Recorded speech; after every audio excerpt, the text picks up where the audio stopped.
there's a group of called Jews for Jesus, and a friend of mine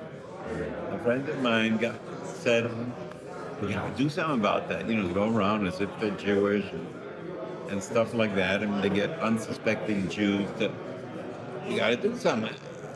I thought, not really.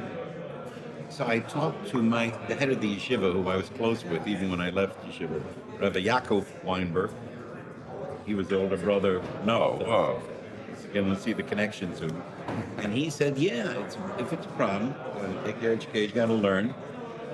I said, "What do you mean, learn what?" He said, "You have to study Christianity and study all of their uses of the Jewish Bible and be able to refute them for any Jew or Gentile who says, well, what about this and what about that?"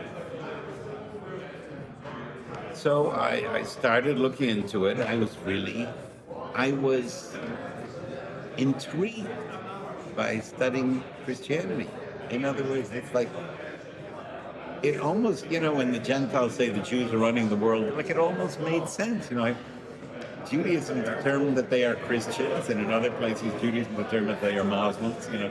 Like Christians or Muslims are the pagan Gentiles of the world who finally said, guess what?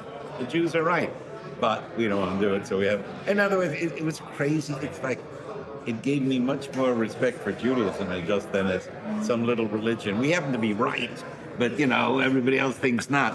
No, Christianity and Islam are half the world thinks that, they were all wrong and we were right. Yeah, do you get the idea? Like, the two most basic principles of Judaism is one infinite supreme being who transmitted the Torah to the Jewish people to know how to make a connection to God. If you want to look at more secular, how to create the ideal human being. And Christianity and Islam accept that as basics. In other words, Christianity would say up until Jesus, the only people that had it right in the world were the Jews. The Muslims say up until Muhammad, the only guys that had it right were the Jews.